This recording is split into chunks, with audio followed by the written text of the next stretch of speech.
All right, so we're going to start now with our our first video on the coelomate invertebrates.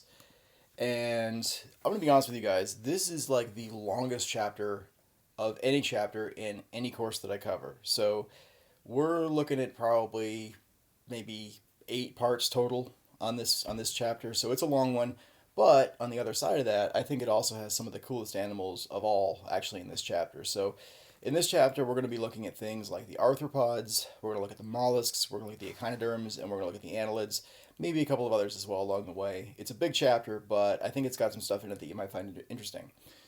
So, coelomate invertebrates, right? To be a coelomate, we're talking about a body cavity now that is completely enclosed within the mesoderm. So, the endoderm and mesoderm and ectoderm are all in contact, but there's also a space completely within the mesoderm, and that is where things like larger internal organs and things like organ systems can hang out. It's a place where, because of all this more complexity, we're going to start seeing animals now getting a whole lot bigger and a whole lot more complex than what we've seen before. So, starting with the digestive tract, that allows for more food to be brought in, more nutrients to be extracted from that food, and in turn, a much larger and more active animal as a result. So, animals now can have a stomach or something resembling a stomach, and that's actually a way for them to store food, of course, and that means they can go off and do other things rather than just having to eat 24/7. They're actually able to go and do other stuff. So more complete digestion of food, more space for expansion and growth, just a whole lot more complexity than most of the animals that we've seen so far. So this is a pretty good overview of most of the animals that we're going to see in this chapter. The one group that's not on here would be the echinoderms, and that's actually the last group that we cover in this chapter. I didn't even have room to put it on the slide, so you can see we got a whole lot of stuff to get through here, a lot of taxonomy, even more than what's on this slide. So we're going to go ahead and get started with the mollusks and talk about them first. The mollusks actually are the second largest group of animals, second only to the arthropods when it comes to number of species. It's a really, really big group, really diverse group as well. So we have everything from snails and slugs and things like clams and mussels and oysters to things like octopi and squid and the chambered nautilus and nudibranchs and scallops and a whole lot of other stuff. Some of which you're familiar with, some of which you may not be, but it's a really, really big group. And as I'm looking at this, the word octopuses looks kind of weird, but that's actually the correct term. Octopi, which most of us think of when we think about having more than one octopus, is actually incorrect, believe it or not. Octopus is actually the plural for octopus, which sounds kind of weird, but that's actually the correct term. And people look at you funny when you say it too. The thing with the mollusks is most of them are going to be affiliated or associated with some kind of a shell, although some of them will have lost that shell secondarily over time as sort of an evolutionary adaptation. So things like a squid or an octopus, for example, you don't really think of as having a shell, even though their ancestors did have a shell. And there actually are some things very closely related to those two animals we call cuttlefish. Cuttlefish actually do have a shell, but it's on the inside of their body. And they look just like a little, almost like a little cartoon version of a squid. They're really, really cute, but they actually do have an internal shell. So this is some of the diversity that we see in the mollusk phylum. This guy up here is a scallop. It's related to bivalves, which are things that have two shells, so clams and oysters and mussels. And when I say the term mussel, that term is spelled Mussel in this context. Like zebra mussel is zebra Mussel. Zebra mussel, like Muscle, totally different, right? Not the same thing at all. And sometimes I'll see people talking about zebra mussels, like the second kind, invading Lake Erie, and that's a very, very different thing. It's like a hamstring on a black and white horse. That's a different kind of zebra mussel than the kind of zebra mussels we see in Lake Erie. So it's in this context, if it's a bivalve, it's Mussel, and I'm aware they're not horses; they're related, but they're kind of not the same thing. But mussels in this context is Mussel. This guy up here is a blue ring octopus, one of the few venomous species of octopuses in the world. We have a chambered nautilus down here, which are really kind of bizarre looking but very cool organisms. This is a banana slug, which is a really kind of a big thing you find out west along the coast. The University of Santa Cruz actually has the banana slug as their mascot. It's kind of a cool tradition there with those. So very much diverse in this particular phylum. Mollusks can be very, very tiny to quite large, actually. Giant clams can weigh up to about 600 pounds or so, which is it's a big animal, large bivalve. They're not predatory. They don't eat people. They're not carnivorous that way. In fact, all bivalves they're filter feeders. Just like we talked about back when we covered sponges, bivalves are filter feeders. The mollusk phylum is the phylum that dominates the ocean, right? So the mollusk phylum is one of the oldest ones in the ocean, and therefore it's kind of the one that's had the longest amount of time to dominate and speciate in the ocean. So even though we find other more diverse things on land, for example, or even in freshwater, the oceans are really heavily dominated by the mollusks. So much so that when other groups like the arthropods, right? So arthropods are orders of magnitude more diverse, a couple orders of magnitude more diverse than the mollusks are. They don't really do well in the ocean because the mollusks were already there, and there really wasn't ecological space in the ocean for arthropods to take over once the arthropods evolved. So the mollusks kind of colonized the oceans. They, for the most part, stay there. I mean, obviously there are some in freshwater, there are even some on land, but for the most part, mollusks you think of as being a marine organism. They never really gave it up. They are still the group that dominates the ocean even today. Some of these can be consumed by humans, so obviously octopus, squid, various bivalves, even snails and slugs are consumed by people in parts of the world. They can be economically significant in other ways, like producing pearls, for example, like oysters do. Some are negative, like we talked about zebra mussels. So actually, of all the groups we've seen so far, this is probably the one that has the greatest overall economic impact on humans for both good and bad reasons. The other groups we've seen, like, cnidarians and flatworms, sure, there's some parasitic flatworms out there, but not really the huge economic impact that we see with the mollusks. So it's a really important group to humans as well. Mother of pearl is a substance that's produced in abalone. If you've never seen abalone, they're sort of like an oyster that's missing one of its shells, kind of. So it's like a half-shelled oyster, and they're very, very popular out west as a delicacy. They're very expensive now because they've been over-harvested and there really aren't that many left.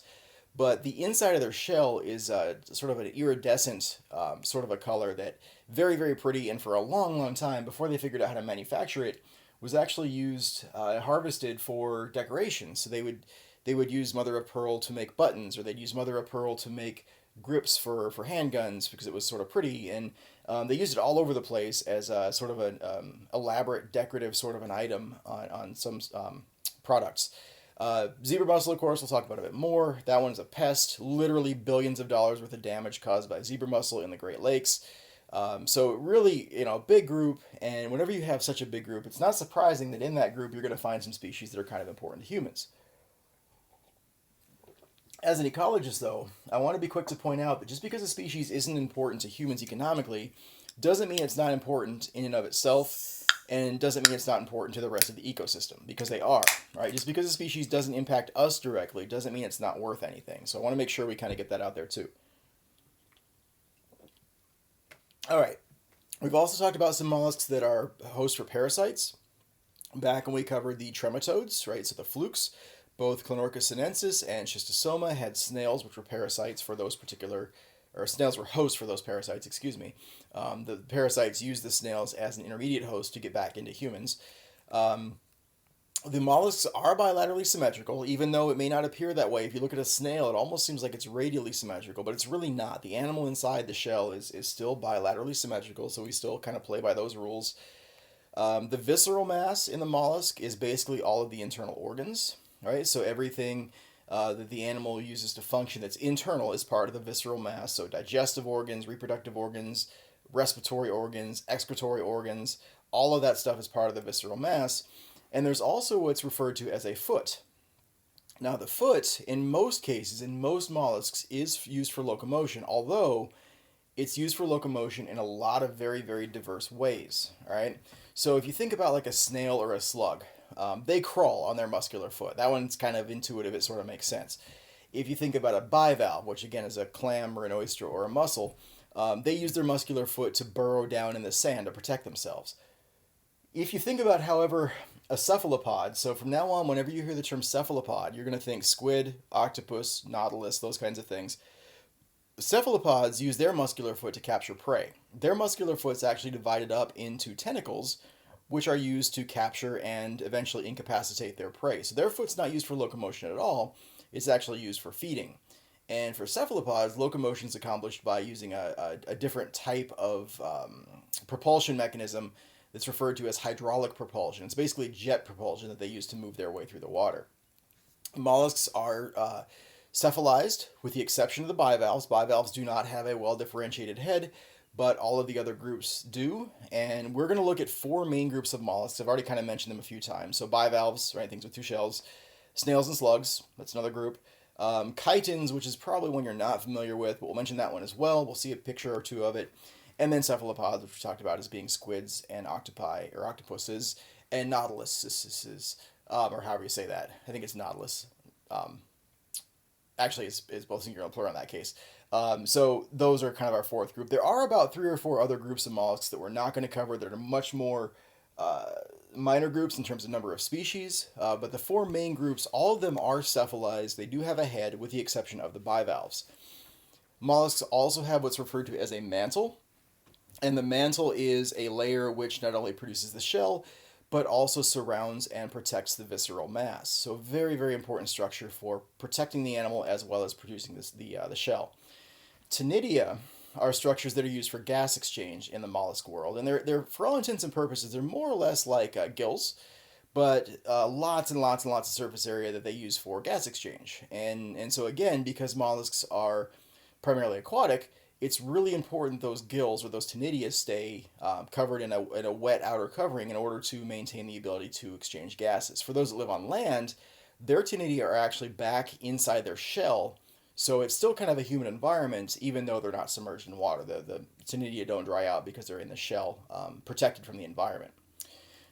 Shells, like I said, are fairly common in the mollusk world, but not essential. There are groups that don't have shells. Like we talked about, they've lost them through evolutionary time. Their ancestors had them, but the shell went away as a trait because they weren't really all that useful.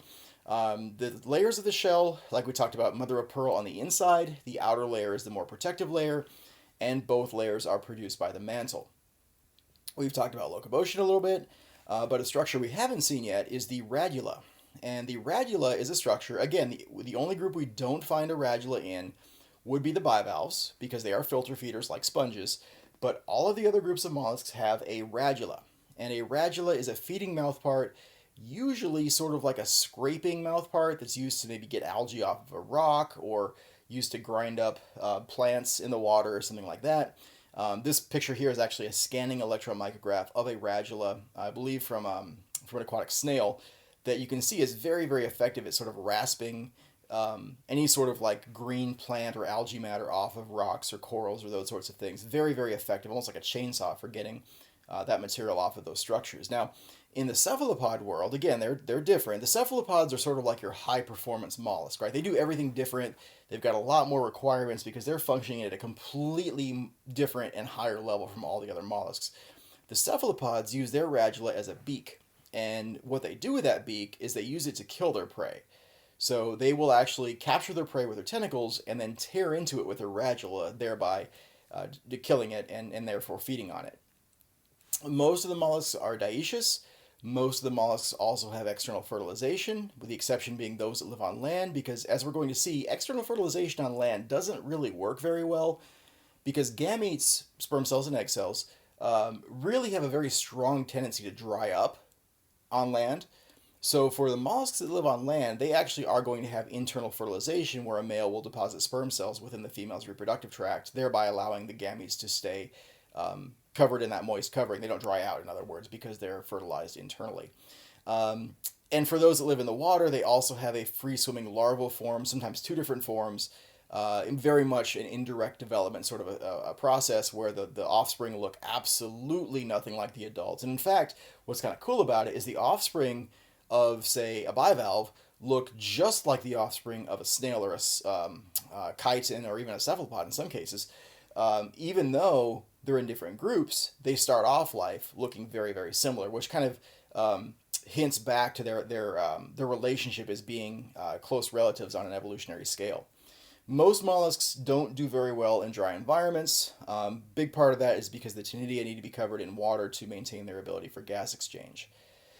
Now, a structure we see in the mollusks that we haven't seen before, although we've seen something similar, is a structure called nephridia. And we saw something called protonephridia back when we covered the flatworms. Protonephridia were the structures used for osmoregulation, where water balance was maintained. and nitrogenous waste was removed. Kind of the same thing here. Nitrogenous waste is removed in the mollusk body by what are called nephridia. So they use this to maintain their water balance and get rid of waste, much like the flame cells did in the flatworms and much like our own kidneys do in our case. So they're actually getting rid of waste into the mantle cavity, and then from there the waste is expelled into the outside world. In terms of circulatory systems, the open circulatory system is much more common. We see that in every group except for, you guessed it, the cephalopods. Cephalopods actually have a closed circulatory system with a heart that's actually kind of similar to ours, because a closed circulatory system is much more efficient, and cephalopods, like I said, function at so much more of a high level. Their body has to support their high activity level, their ability to hunt, their ability to be intelligent. And cephalopods, as we're going to see, are one of the most intelligent animals on the entire planet. Some of them. So to support a brain and a high level of function, you gotta have a decent circulatory system. Cephalopods have a closed circulatory system, which is going to be much more efficient than the open circulatory system is in the rest of the mollusks. Just to kind of remind you, the open circulatory system contains more of an open cavity. The fluid is called hemolymph, and so this is the stuff that's sort of sloshing around inside the cavity, circulating nutrients, circulating waste, circulating gases. That's all done by the hemolymph inside the mantle cavity. Most have a 3-chambered heart. Cephalopods are an exception. They have a 4-chambered heart because, like I said before, they're operating at a much higher level. They need to be able to support more activity than most of the other mollusks are capable of. Like I said before, most are dioecious or gonochoric. There are very few that are hermaphroditic. Very much the minority in this case are those that are monoecious. And like I said before, most also have external fertilization, the exception being those that live on land. So just a little bit more idea here of what a radula looks like. This is part of the mouth parts that's used to scrape materials off of rocks for those that are herbivorous. This, by the way, is a chitin, sort of a side cutaway view. The thing with chitins that we always find is kind of a diagnostic feature is on their back, their shell is actually made up of 8 parts. So there's like 8 plates here. So if we go 1, 2, 3, 4, 5, 6, 7, 8, that is characteristic of a chitin, chitinous mollusk here, which is what this thing is. We also have bivalve, cephalopods, gastropods, a few others that we're not going to look at, but those are kind of our main groups. And just kind of a few images here for comparison and longitudinal section of these different animals. We're not going to go through these specifically one by one, but you get a sense for kind of the diversity here. We see they all basically have the same parts, but they're arranged in much different ways, and in many cases, the different parts do different things. Like for example, the mantle cavity in the foot in the cephalopods, as opposed to what those do in the bivalves or the other groups.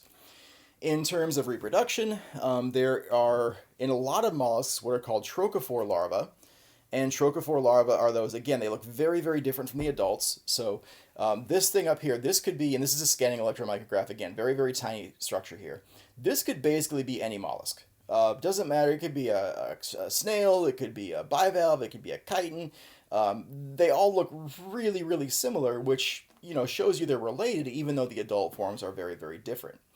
Some of them also have a veliger stage, especially bivalves and snails will have this second stage where this trochophore eventually develops into a veliger, and the veliger eventually differentiates into the adult form, which looks like a snail or a bivalve or whatever it happens to be. So a lot of, developmental diversity here as well as we go through these different groups. Both of these forms, regardless of what groups produce them, are planktonic. They're out there drifting in the ocean. The vast, vast majority of them, 99.9%, will never make it to the adult stage. So it's a really, really tough life when it comes to reproduction in the mollusk world. All right, so what we're going to do here is we're going to start up our next section with the groups of mollusks. Like I said, we're going to go through 4 of them. We're not going to talk about the chitins all that much, but we'll talk about the other 3 in a bit more detail. And then from there, we'll be moving into the arthropods, which is another really, really diverse and kind of fun group to cover.